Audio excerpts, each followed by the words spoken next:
summary dari ngaji pagi hari ini. Kalau kita bisa ringkas, sebetulnya kita mesti berbicara baik, berbuat baik kepada tetangga maupun kepada tamu. Itu semuanya bagus. Hadis itu juga, kalau di ayat itu ada asbabun nuzul, kemudian kalau hadis itu ada asbabul wuruj. Nah, hadis ini kan ribuan atau bahkan ratusan ribu, karena itu adalah ucapan Rasulullah atau perbuatannya, atau orang melihat Rasulullah berbuat apa, itu sampai kepada itu yang disebut hadis. Nah, ini hadis arba'in kan 40 ya. Itu tadi saya lihat ada hadis Bukhari nomor 6000 sekian, hadis Muslim nomor 47. Nah, ini ada hadis arba'in berarti 40 hadis ya. Nah, pertanyaan saya itu apa yang melatar belakangi sehingga dipilih 40 hadis dari sekian ribu hadis? Kemudian siapa yang memilih 40 hadis ini dari sekian ribu, dan dengan objektif apa? Terima kasih. Assalamualaikum warahmatullahi wabarakatuh. Alhamdulillah hamdan katsiran thayyiban mubarakan fihi kama yuhibbu rabbuna wa yardah, wa asyhadu an la ilaha illallah wahdahu la syarika lah, wa asyhadu anna Muhammadan abduhu wa rasuluhu la nabiyya ba'dah. Qala Allah Ta'ala a'udzu billahi minasy syaithanir rajim. Ya ayyuhalladzina amanu taqullaha haqqa tuqatih wa la tamutunna illa wa antum muslimun. Allahumma shalli wa sallim ala nabiyyina Muhammadin wa ala alihi wa ashabihi ajma'in. Alhamdulillah, bersyukur kita kepada Allah pada pagi yang indah ini. Allah masih memberikan al-iman dan Islam kepada kita, juga kenikmatan nyaman dan tenang di dalam melakukan ibadah kepada Allah Subhanahu wa Ta'ala.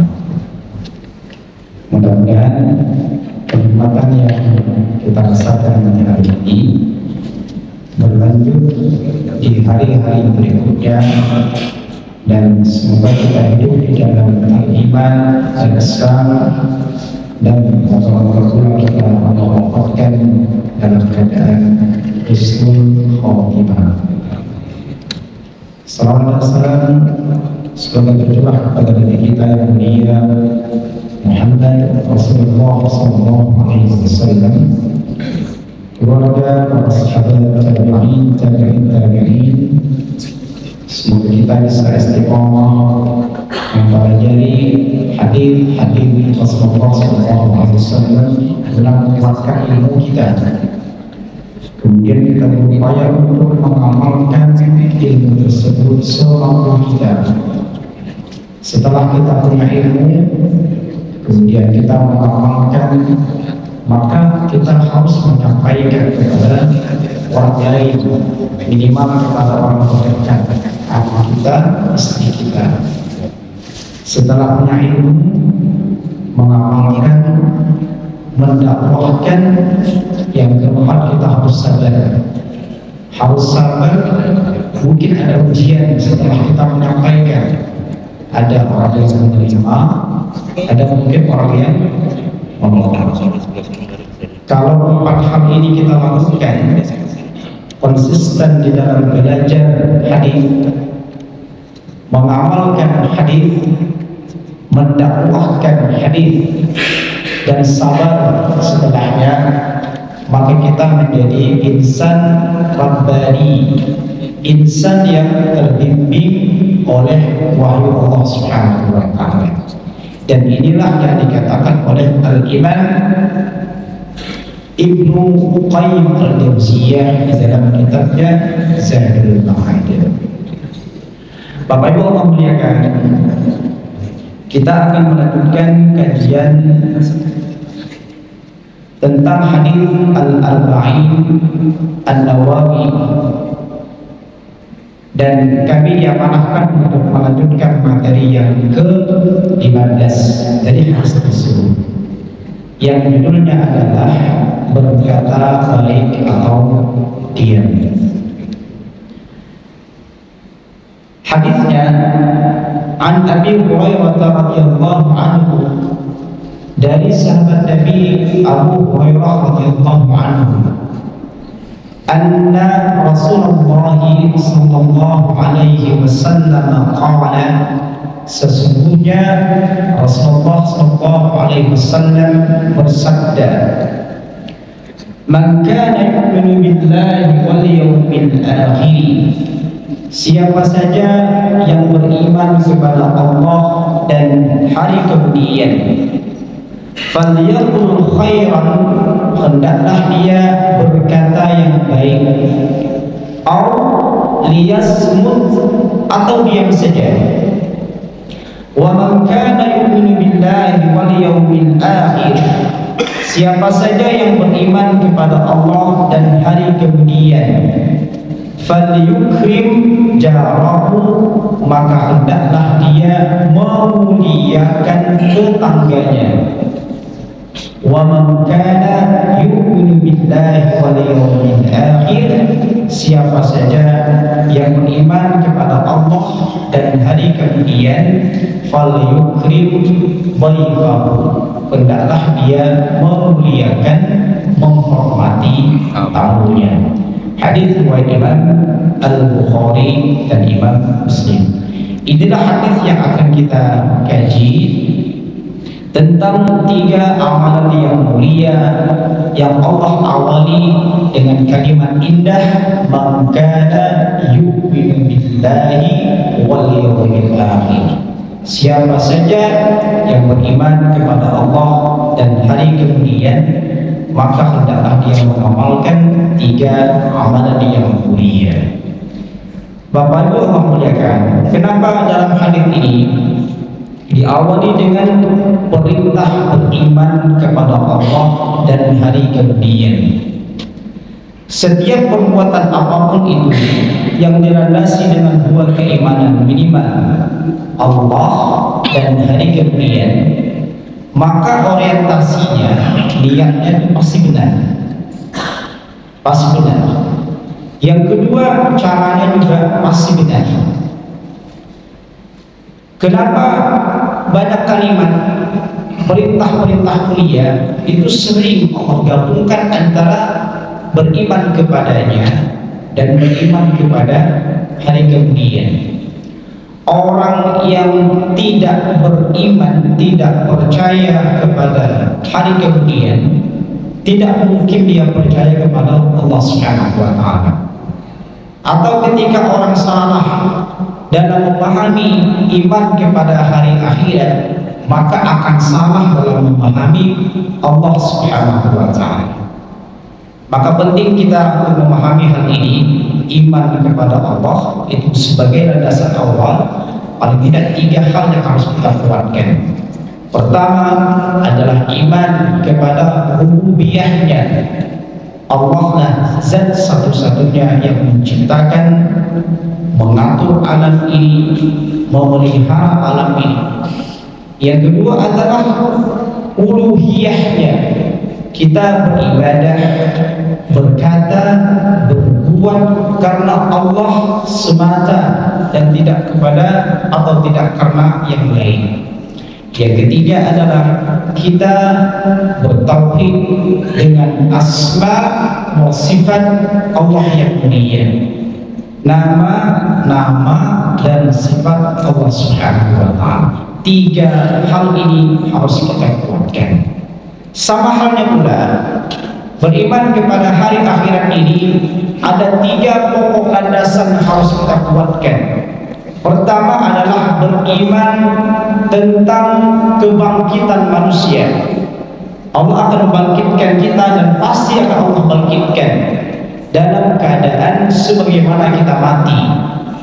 Al-Imam Ibnu Katsir rahimahullah ta'ala dalam tafsirnya Al-Qur'anul Azim, ketika beliau menafsirkan ayat ya ayyuhalladzina amanu ittaqullaha haqqa tuqatih, wahai orang-orang beriman, bertakwalah kalian dengan serius, wala tamutunna illa, dan janganlah kalian meninggal kecuali dalam keadaan muslim.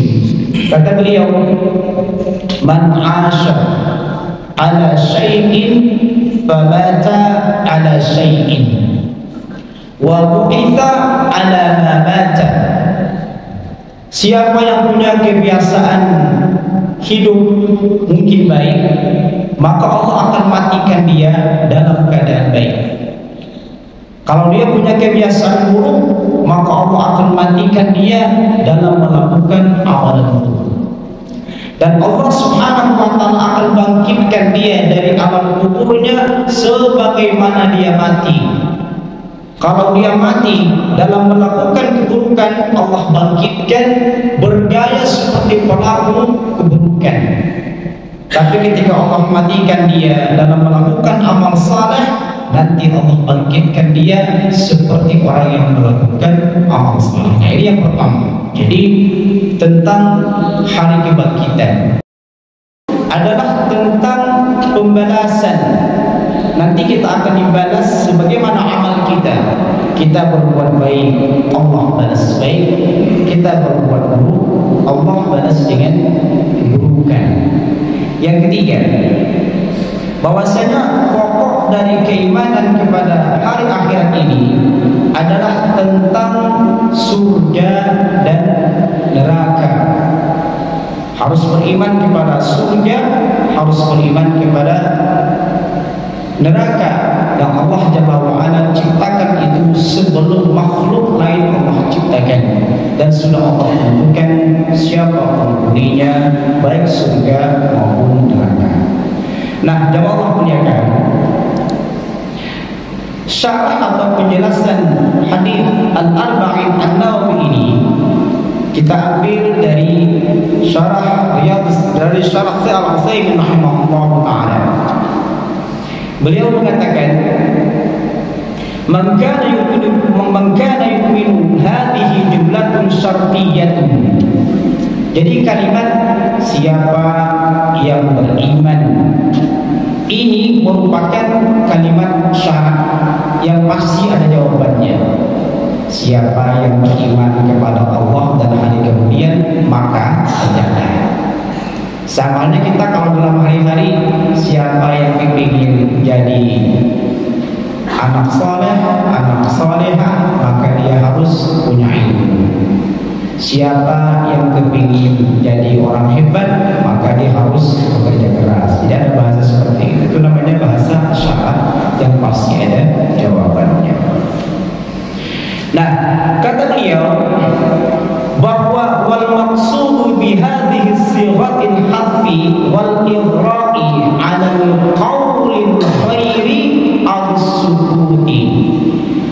Potongan awal hadis ini memotivasi kita semua untuk melakukan dua kalimat, di antaranya kalau enggak berkata baik maka diam saja.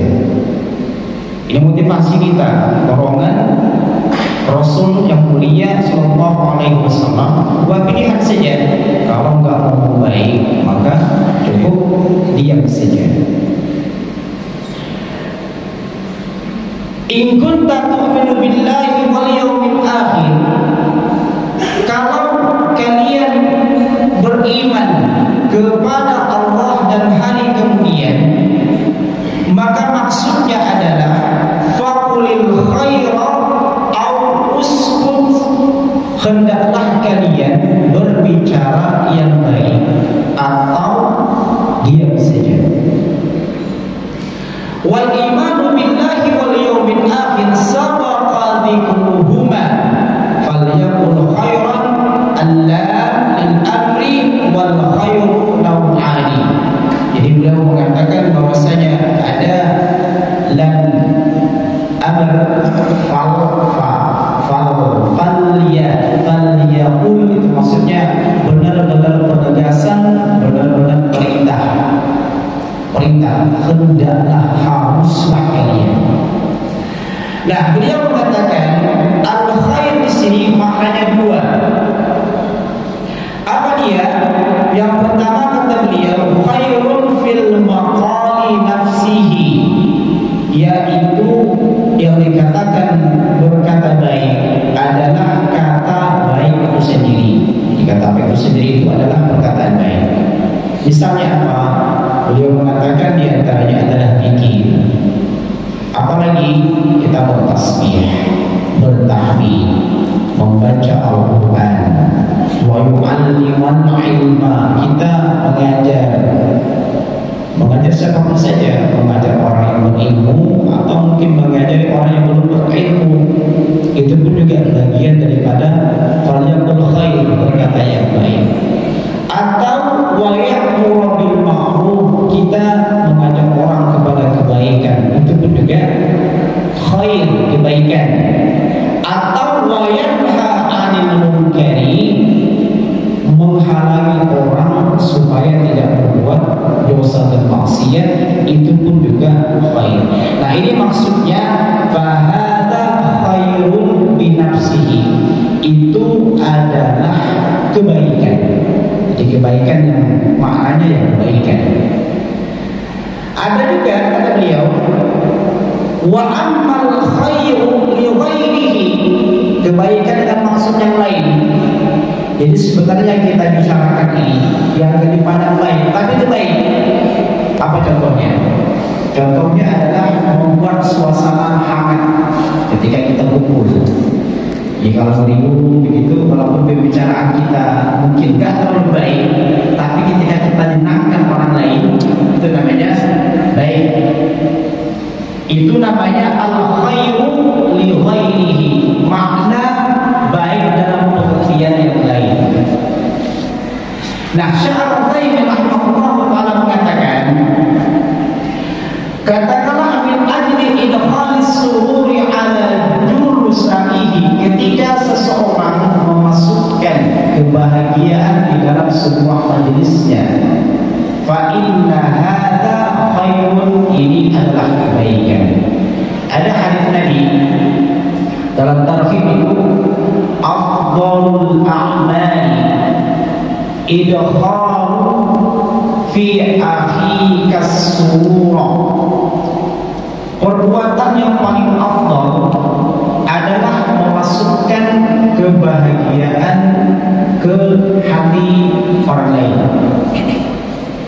dengan cara barangkali ngobrol, menghiburnya, atau sekedar menghidupkan suasana. Nah, ini pengertian baik dalam pengertian yang lain. Nah, jamaah muliakan, kata beliau, li'annaka law jalasta ma'aqumi wa lam tajid syai'an yakunu khairan bidzatihi, kalau kalian bergaul sama orang lain dan kalian tidak memiliki kata-kata untuk disampaikan, atau mungkin kalian diam seribu bahasa sejak ketemu sampai berpisah. Kita satu mobil misalnya, ketika masuk ke mobil sama dia, ya barangkali. Nah, justru itu kata Syekh Al-Utsaimin, itu bisa mengusik perasaan orang lain. Itu bukan perkataan yang baik, dan itu diam yang gak baik. Kenapa? Karena kita tidak membuat suasana yang hangat, nggak ada modal untuk ngobrol lagi dengan bahasa itu. Itu bukan termasuk yang baik, dan itu termasuk perkara yang membuat suasana tidak akrab. Nah, oleh karena itu kata beliau Syekh Al-Utsaimin, min ajli idkhalis sururi ala julusaika fa inna hadza khairun li ghairihi. Oleh karena itu, ketika Anda membuat teman teman-teman Anda itu senang, itu sebenarnya juga adalah kebaikan. Walaupun pembicaraan kita mungkin nggak baik, kita ngobrol masalah bola, walaupun karena dia senang bola barangkali, itu namanya juga perkataan yang baik. Jamaah memuliakan, itu yang pertama. Yang kedua, wa man kana yu'minu billahi wal yawmil akhir, siapa saja yang beriman kepada Allah dan hari kemudian, falyukrim jarahu, hendaklah dia memuliakan tetangganya. Nah, tetangga kita ini apa pengertian tetangga? Ada buku Al-Imam Ibnu Hajar Al-Asqalani dalam kitabnya Fathul Bari. Beliau mendefinisikan tetangga itu diantaranya adalah mereka yang rumahnya 40 buah ke depan, belakang, samping kanan, samping kiri. Itu namanya tetangga. Itu pengertian Al-Imam Ibnu Hajar Al-Asqalani. Walaupun nanti ini disanggah oleh Syekh Al-Utsaimin. Yang kedua, maksud tetangga itu adalah, ini perkataan Ali bin Abi Thalib radhiyallahu anhu, ketika Anda berteriak itu didengar oleh tetangga, oleh orang lain, tetangga. Nah, kalau didengar itu berarti tetangga kita. Yang ketiga adalah yang salat subuh, itu adalah tetangga. Kalau nggak salat subuh, dalam pengertian ini berarti bukan tetangga. Lah, adapun pendapat yang lain yang pengertian jar tetangga itu siapapun dia, muslimkah, kafirkah, kemudian molimkah dia, mungkin baikkah dia, selagi dia berada di kita itu adalah tetangga. Makanya Abdul Bar itu nanti menjelaskan ada hak tetangga yang muslim, ada hak tetangga muslim dan dia saudara kita, saudara-saudara. Yang ketiga namanya hak tetangga namun dia kafir. Masing-masing itu punya hak. Nah, jelaskan di sini jar ay jarahu fil baiti. Pengertian dalam hadis ini adalah tetangga sebelah rumah. Siapa yang beriman kepada Allah dan hari kemudian, maka hendaklah kalian memuliakan tetangga sebelah rumah. Namun kata beliau, wallahiru annahu yasmulu hatta jarahu fil mutjari kajariki fid dukan mathalan. Namun secara umum juga makna tetangga ini luas sekali. Misalnya apa? Kalau kita lagi jualan, berarti samping kita yang jualan juga itu namanya tetangga. Kalau kita usaha, di samping kita ada orang lain yang usaha, itu juga namanya tetangga. Nah, ini pengertian yang umum. Wa kullama qarbal jaru minka, semakin dekat jarak Anda dengan tetangga tersebut, kana haqquhu aqdam, maka semakin banyak pula hak tetangga yang harus kalian naikkan. Semakin dekat, ya berarti itulah yang kita harus muliakan. Makanya Aisyah radhiyallahu anha ketika bertanya kepada Rasulullah sallallahu alaihi wasallam, tetangga mana saja yang harus saya temukan untuk dikasih. Jadi kata Nabi yang mulia SAW, tetangga yang paling kalian muliakan itu adalah yang persis depan pintu kalian. Jadi kita ada samping kiri, samping kanan, tapi depan pintu ada tetangga. Maka yang paling kita muliakan itu adalah di depan kita. Jadi kalau masih bakso, yang pertama itu depan rumah kita ya. Samping kiri, samping kanan, setelah di depan. Ini penjelasan Nabi ketika menjawab pertanyaan Aisyah radhiyallahu anha. Wa atlaqa Nabi sallallahu alaihi wasallam, dan Rasulullah sallallahu alaihi wasallam memutlakkan, mewajibkan untuk memuliakan tetangga ini. Karena kata beliau, falyukrim jarahu, hendaklah kalian memuliakan tetangga kalian. Falam yaqul mathalan bi iqta'id darahimi aw bis sadaqati aw al libasi aw ma ashbahu hada. Rasulullah itu sebenarnya tidak mengatakan kasihlah uang tetangga, tapi begitu maksudnya. Atau kasihlah sedekah tetangga, kasihlah pakaian tetangga, kan begitu maksudnya. Tapi beliau cukup mengatakan muliakan tetangga. Nah, Syekh Utsaimin menjelaskan ketika kita memuliakan tetangga ini, maka tergantung kebiasaan kita. Tergantung kebiasaan kita, dan masing-masing tetangga itu diperlakukan tidak sama dengan tetangga yang lain, tergantung keadaannya.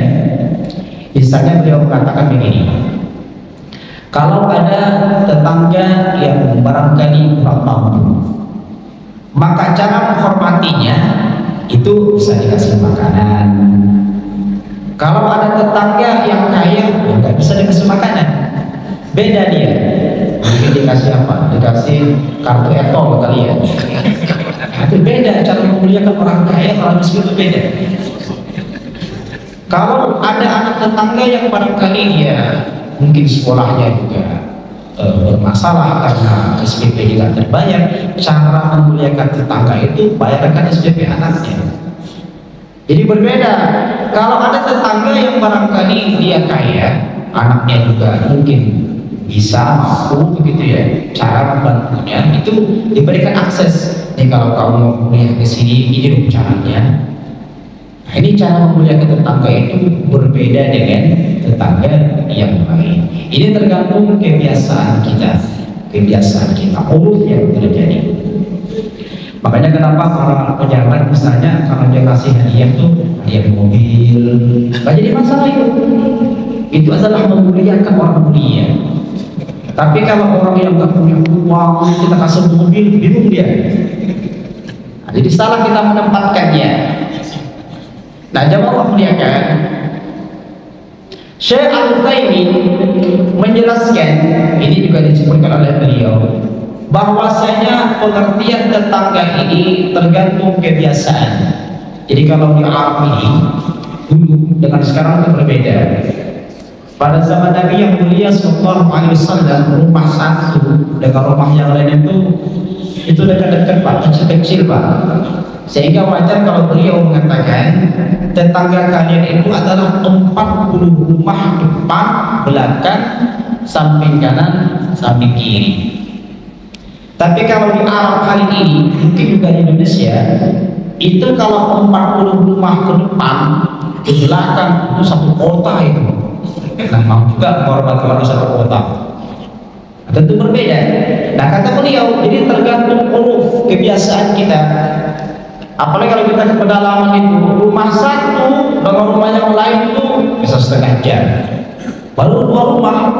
Gimana kalau 40 rumah? Berarti 2 kali 4 berapa? 4 jam itu di sana.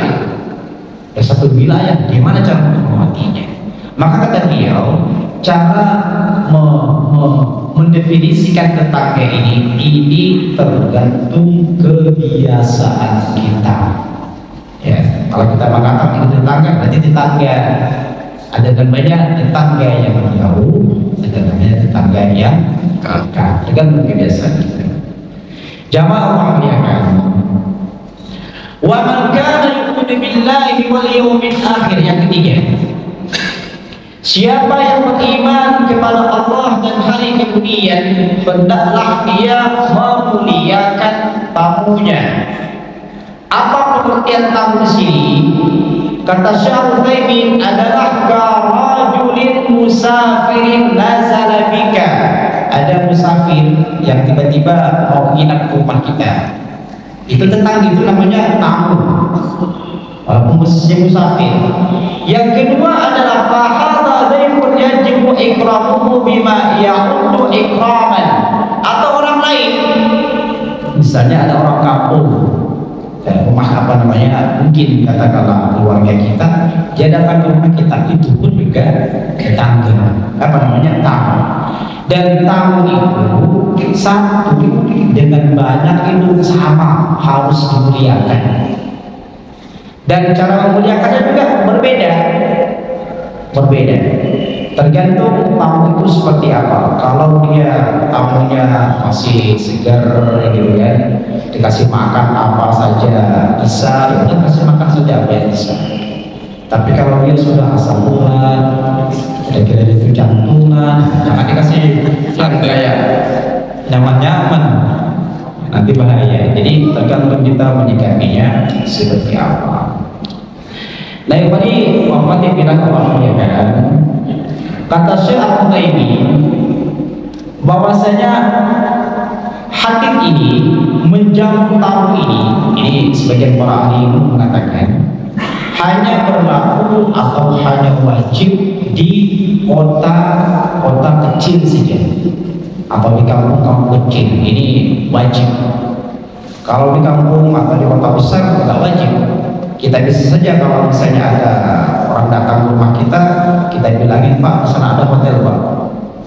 Bisa begitu kita ngomong. Itu bentuk memuliakan. Tapi kalau di kampung ya nggak ada apa-apa, di rumah kita saja, maka di rumah kita saja. Jadi pendapat ahli ilmu. Kepada Allah muliakan. Jadi dari 3 perintah Nabi yang mulia Sallallahu Alaihi Wasallam, pertama tentang perintah untuk berkata baik atau diam.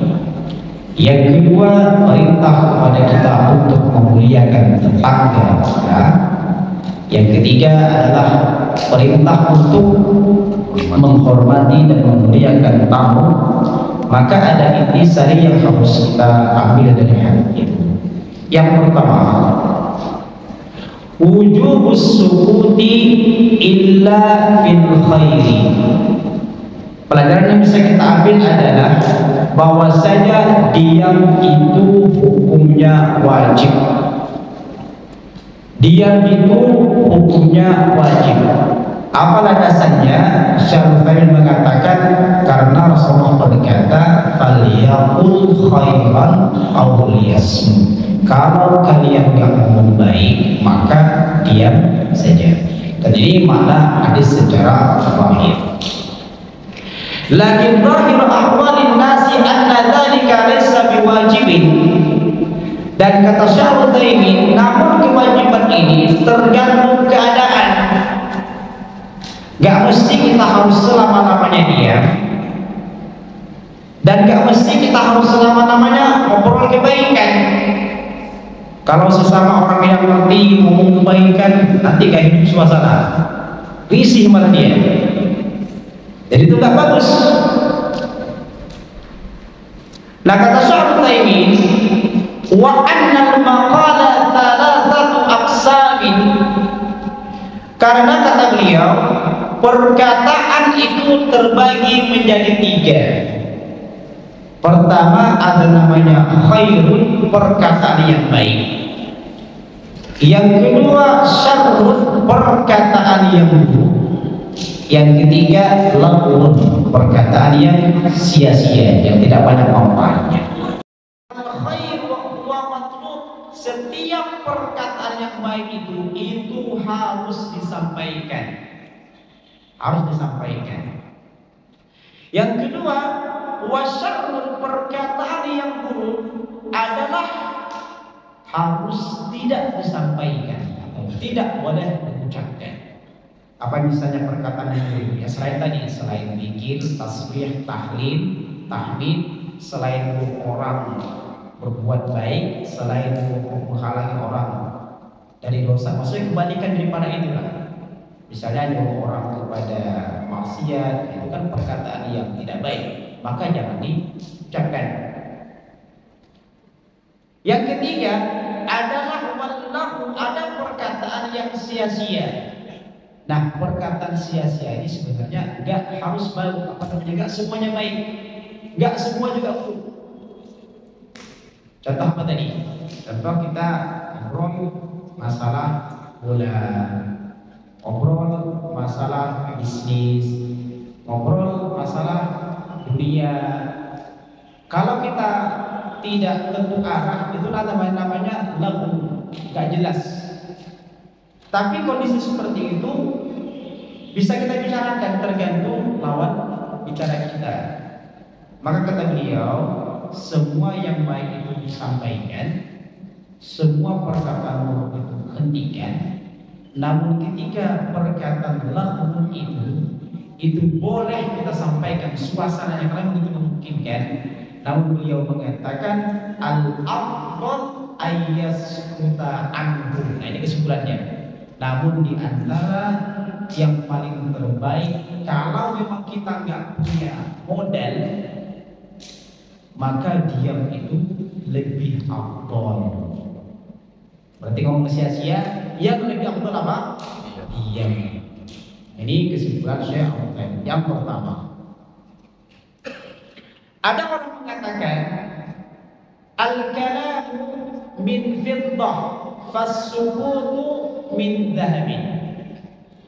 Bicara itu perak, sementara diam itu adalah emas. Bicara perak, diam itu emas. Ini maknanya ada betulnya. Karena banyak hadis-hadis yang mendukung. Kata beliau begini, wa kam kalimatan alqat fi qalbi sahibiha al-bala. Betapa banyak ucapan seseorang yang menimbulkan petaka di hatinya sendiri, bahkan juga ke hati orang lain. Contoh, kita ngobrol sama teman lagi ngeriung gitu masalah anak, tapi ada teman kita belum punya anak, itu membuat petaka dan itu tidak arif. Atau misalnya kita bicara bisnis, tapi teman kita nih bingung dia mau ngapain. Dengar bisnisnya barangkali jarang, kira-kira gitu ya. Tapi kita ngomong bisnis. Atau misalnya kita ngomong makanan yang enak di sini loh, makanan enak di tempat ini loh. Nah sementara ada orang ini nggak pernah makan yang enak-enak. Itu namanya juga malapetaka bagi orang lain. Atau kita bicara masalah uang, tapi ada teman kita nih uang utangnya banyak. Nah itu juga nggak pas. Jadi pembicaraan kita kadang-kadang mengundang malapetaka. Nah, kata beliau, kalian hendaklah mampu mengendalikan lisan-lisan kalian, karena setiap yang sudah keluar dari kalimat dari lisan kalian itu tidak bisa dikembalikan.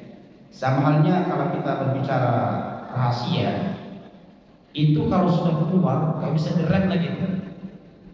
Makanya jangan sekali-kali ngobrol rahasia, masalah tetangga, masalah kasur kita ngobrolkan ke orang, masalah dapur kita omongin ke orang, masalah dompet kita omongin ke orang. Itu kan rahasia pribadi. Ketika kita sudah mengeluarkan, susah untuk dikembalikan dan hanya menyebabkan penyesalan. Para ulama syair mengatakan begini, kalau kalian marah kepada orang yang Anda ngobrol samanya tentang rahasia, tiba-tiba rahasia kita itu terbongkar kemana-mana, orang kampung aja tahu tentang rahasia kita. Maka kalau kita marah kepada dia, Anda ini ahmak, jahil. Kenapa jahil? Salah siapa ngobrol rahasia? Jadi rahasia itu pasti terbongkar kalau sudah kita lepaskan dari mulut kita. Maka kalau mau curhat itu cukuplah curhat kepada orang yang kita kenal, dia mampu menjaga rahasia. Bahkan kalau istri kita saja itu mungkin tidak semua mampu menjaga rahasia. Kita bilang misalnya, Dek, tolong jangan dibongkar rahasia ini. Ada tetangga tadi ngobrol begini-begini, dia bilang rahasia. Oh iya, dia rahasia. Dia ngobrol ke teman, tadi ada rahasia, ngobrol lagi. Nah, jadi kadang-kadang rumah kita saja itu nggak aman daripada menyimpan rahasia. Apalagi kalau orang di luar sana. Makanya jangan sekali-kali ngobrol rahasia kecuali kepada mereka yang sudah kita yakini mampu menjaga rahasia. Kepada Allah muliakan. Yang kedua, Al-hathu ala hifdzil lisani, hendaklah kita menjaga lisan kita dari perkataan-perkataan yang tidak baik, harus direm. Jadi jangan latah, dikit-dikit menghidupkan suasana gitu kan, bermacam-macam itu. Ya sah-sah saja, tapi tidak suasana. Kenapa? Ada hadits Nabi Sallallahu Alaihi Wasallam. Ketika beliau bertemu dengan sahabat Nabi yang mulia Mu'adz bin Jabal radhiyallahu anhu. Ketika itu Rasulullah SAW mengatakan, wahai Mu'adz bin Jabal, mau aku sampaikan kepada kamu sesuatu yang membahayakan kamu, membahayakan. Maka Mu'adz bin Jabal mengatakan, ya jelas mau. Rasulullah ketika itu fa'akhadha bi lisani nafsi, langsung memegang lidahnya. Kuffa 'alaika hadza, tahan lidahmu itu. Kemudian Mu'adz bin Jabal bertanya, apakah ada orang yang dicelakakan lantaran perkataannya? Kata Nabi yang mulia sallallahu alaihi wasallam, wa hal yaqulun nasa fin nari ala wujuhihim. Betapa banyak manusia ini yang Allah sungkurkan dia dengan wajahnya di neraka, lantasan lisannya ini tidak terjaga. Dan betapa banyak orang yang gara-gara satu kalimat maka dia tersiksa ke neraka yang jaraknya 70 tahun perjalanan lantaran satu kalimat saja. Makanya ahris ala alla tatakallamu illa haitsu kana min khair. Anda tidak boleh mengatakan apapun itu kecuali kalau itu perkataan yang baik. Karena berbahaya. Bisa gara-gara perkataan kita Allah akan ta'ala. Yang ketiga, pelajaran yang bisa kita ambil adalah wujubu ikramil jar, hendaklah kita diwajibkan untuk memuliakan tetangga kita. Tetangganya, cara memuliakannya tadi harus berbeda ya. Kalau orang yang punya waktu banyak, nah cara memuliakannya itu sering ke rumahnya. Silaturahim ke dia, itu cara memuliakan orang yang banyak waktu. Tapi kalau ada tetangga kita yang sibuk banget, cukup WA saja itu bentuk memuliakan dia. Jangan dikit-dikit bilang, Pak saya mau ke rumah. Nah, dalamnya bukan memuliakan dia, karena dia orangnya adalah gak punya waktu. Kalau dia senangnya guyon, cara memuliakannya adalah dihidupkan suasana yang dia tertawa. Nah ini tergantung bentuk atau tergantung tetangga kita. Jadi dan cara memuliakannya itu juga berbeda. Lebih-lebih kalau hadiah insya Allah semuanya bisa itu. Tergantung hadiahnya ya. Orang miskin ya dihadiahi apa, silakan saja. Orang yang nggak punya HP, hadiahkan HP, boleh. Orang yang nggak punya kendaraan dikasih hadiah kendaraan, nggak jadi masalah. Tapi kalau orang nggak punya uang gitu ya, dikasih mobil kayaknya nggak nyambung ya. Bingung nanti beli bensinnya kemana? Nah, nggak pas itu. Itu yang ketiga, kewajiban kita untuk memuliakan tetangga, dan itu tergantung kondisi tetangga. Ada juga sikap yang bagus. Ini pun juga tergantung keadaannya. Kata beliau, wa taratan takunu bi an takunu ila baiti wa tukrimahu. Kalian cara memuliakan tetangga itu bisa juga dengan ajaknya ke rumah. Misalnya kalau dia sedang bakso, kita bilang ini istri lagi masak bakso, ini ayo ke rumah. Nah, itu betul memuliakan. Gak mesti harus kita antar bakso itu ke rumahnya. Yang keempat, ad-din al-Islam dinu ulfati wal taqahubi wat ta'arufi bi khilafi ghairihi. Islam ini adalah agama kasih sayang, mendekat dan mengenal satu sama lain, dan tentu berbeda dengan agama yang lain. Ingat, Islam ini tetangga dengan tetangga yang lain ini harus kenal. Jangan sampai seperti kebanyakan orang kufar yang dia punya sikap egoistik, ya gak perlulah orang lain saya kenal atau dia kenal saya gak penting. Itu sifat orang yang gak perlu dihadiri. Kewajiban kita yang kelima adalah memuliakan tamu dengan semulia-mulianya. Kalau kita merujuk kepada teladan yang dilakukan oleh Nabiullah Ibrahim alaihissalam, dalam hadits Imam Al-Bukhari dikatakan Nabi Ibrahim ini adalah manusia pertama yang melayani tamu. Dan beliau melayani tamu di hebat dengan memotong kambing, memotong sapi muda. Jadi kalau Bapak punya kemampuan silakan teladani Nabiullah Ibrahim ini. Ada tamu, potongin sapi muda. Dan jadi masalah. Niatnya, tujuannya adalah karena Allah Subhanahu wa Ta'ala. Yang kelima, yang keenam, selesai. Yang terakhir, ini kalau rumah kita sempit dan tidak cukup untuk tamu, maka cara memuliakan mereka itu barangkali cukup dengan mengarahkan, Pak, di sana ada tempat bagi apa.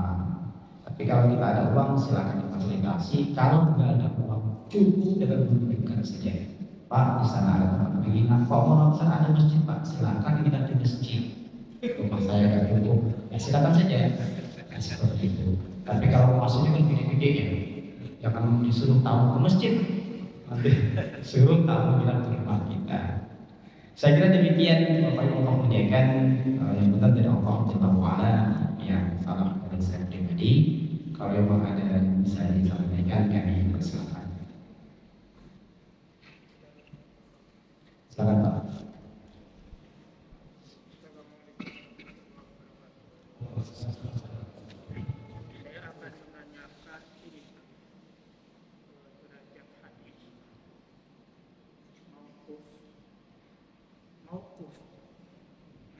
Mauquf, iya, hadis mauquf. Iya, dan satu lagi hadis maudhu. Hadis maudhu. Ya. Itu apa namanya? Yang mauquf ini itu kan menisbatkan kepada sahabat. Lantas yang maudhu itu antara tabi'in ke sahabat. Yang saya mau tanyakan, jenis kesohihan hadisnya itu demikian penjelasannya. Nanti kalau saya menjabarkannya takut keliru. Tapi secara umum begini, ada hadis hasan, sahih, mauquf, matruk, lagi dhaif. Dhaif juga tingkatannya ada dhaif jiddan dan seterusnya. Itu derajat-derajat hadis. Kalau hadis sahih itu adalah hadis yang langsung dia secara periwayatannya itu langsung dan sampai kepada Nabi yang mulia sallallahu alaihi wasallam. Perawinya jelas, kemudian matannya jelas, sanadnya jelas, langsung pada Nabi yang mulia sallallahu alaihi wasallam. Ada namanya hadis yang mauquf itu berhenti atau terputus. Terputusnya di mana? Terputusnya bisa di sahabat Nabi yang mulia sallallahu alaihi wasallam. Jadi para sahabat itu berbicara didengar oleh generasi tabi'in. Tabi'in ini berbicara terus didengar oleh tabi'in. Ketika dilacak perkataan tabi'in, nyambung ternyata ini adalah perkataan yang nyambung kepada tabi'in. Tapi ini dilacak lagi kepada sahabat nyambung. Tapi ternyata sampai situ saja, tidak kepada Nabi yang mulia sallallahu alaihi wasallam.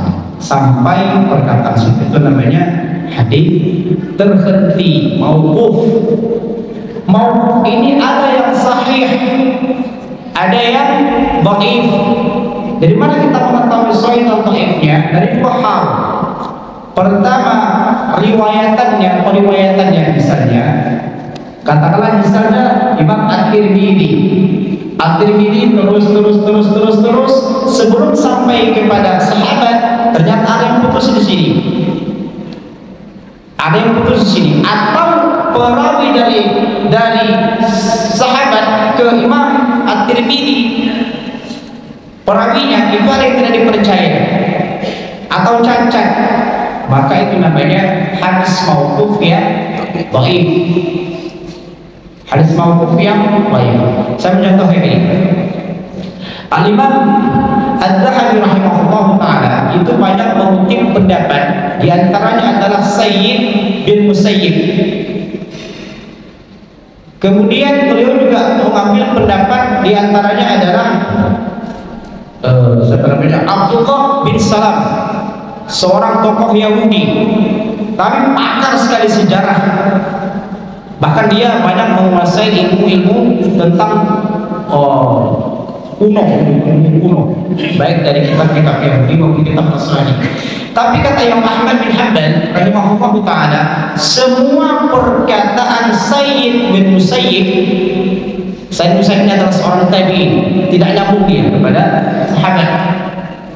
Semua perkataan Sayyid Musayyib ini adalah sahih. Bayangkan, berarti bisa perkataan tabi'in adalah sahih walaupun dia tidak nyambung kepada Nabi yang mulia sallallahu alaihi wasallam.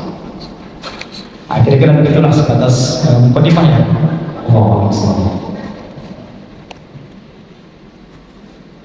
Assalamualaikum. Terima kasih. Assalamualaikum warahmatullahi wabarakatuh. Summary dari ngaji pagi hari ini, kalau kita bisa ringkas, sebetulnya kita mesti berbicara baik, berbuat baik kepada tetangga maupun kepada tamu, itu semuanya bagus. Hadis itu juga, kalau di ayat itu ada asbabun nuzul, kemudian kalau hadis itu ada asbabul wuruj. Nah, hadis ini kan ribuan atau bahkan ratusan ribu, karena itu adalah ucapan Rasulullah atau perbuatannya, atau orang melihat Rasulullah berbuat apa, itu sampai kepada itu yang disebut hadis. Nah, ini hadis arba'in kan 40 ya. Itu tadi saya lihat ada hadis Bukhari nomor 6000 sekian, hadis Muslim nomor 47. Nah, ini ada hadis arba'in berarti 40 hadis ya. Nah, pertanyaan saya itu apa yang melatar belakangi sehingga dipilih 40 hadis dari sekian ribu hadis? Kemudian siapa yang memilih 40 hadis ini dari sekian ribu, dan dengan objektif apa? Terima kasih. Assalamualaikum warahmatullahi wabarakatuh. Waalaikumsalam warahmatullahi wabarakatuh. Bapak Ibu memuliakan, ini pertanyaan bagus sekali tentang kenapa para ulama di antaranya Imam An-Nawawi rahimahullah ta'ala sampai menulis bukunya dengan judul Arba'in, hadis arba'in, hadis atau 40 hadis. Namun ketika murid-muridnya mengumpulkan kembali tulisan-tulisan beliau, maka menjadi buku namanya Arba'in atau hadis arba'in An-Nawawi. Maksudnya apa? Hadis arba'in, hadis 40 yang dikumpulkan oleh Al-Imam An-Nawawi. Jadi bukan beliau yang menulis itu, tapi muridnya, kumpulan hadis 40 yang dikumpulkan oleh Al-Imam An-Nawawi rahimahullah ta'ala. Nah, muatan-muatan arba'in An-Nawawi ini mencakup semua aspek kehidupan. Akidah di sana ada, ibadah di sana ada, kemudian akhlak ataupun muamalah semua ada. Apakah hadis yang selain 40 ini tidak ada, ataupun misalnya tidak mencakup akidah, ibadah, akhlak atau muamalah? Mencakup, tapi 40 atau arba'in sini ini sudah mencakup sebagai dasar pijakan sebagai dasar pijakan. Contoh misalnya, Al-Imam An-Nawawi rahimahullah ta'ala mengutip atau menulis dalam kitabnya Arba'in itu hadis yang pertama adalah bab an-niyah. Contoh ya. Nah, sementara ulama-ulama hadis bisa Imam Al-Bukhari, Imam Muslim, Imam At-Tirmidzi, Imam An-Nasai, Imam Ahmad, dan ulama-ulama yang lain, ulama hadis sittah ataupun tis'ah hadis atau ulama yang 6 ataupun ulama yang 9. Dalam pembahasan mereka juga mengawali kitab hadisnya dengan bab niyah. Walaupun hadisnya tentang niat banyak banget, banyak sekali. Imam Al-Bukhari tidak hanya satu hadis tentang niat, banyak sekali. Tapi Imam An-Nawawi mengutip hadis tentang niat cukup satu saja. Hadis yang kedua tentang al-iman, tentang al-islam, tentang al-ihsan. Al-Imam Al-Bukhari, Imam Muslim, dan ulama-ulama hadis yang lainnya mengutip juga semua, dan banyak sekali hadis tentang iman, tentang Islam, tentang ihsan, tentang tanda-tanda hari kiamat. Tapi Imam Nawawi satu saja. Nah, kira-kira mungkin bahasa sederhananya perwakilan yang mencakup itu semua. Jadi 40 ini, bahkan 42 ya hadisnya itu, walaupun dulunya adalah Al-Arba'in An-Nawawi, hadis 40 karya Al-Imam An-Nawawi, namun isi hadisnya 42 hadis. Itu pijakan awal yang mencakup semuanya, Oh, saya kira cukup ya. Cukup. Wassalamualaikum warahmatullahi wabarakatuh. Kita tutup dengan doa majelis.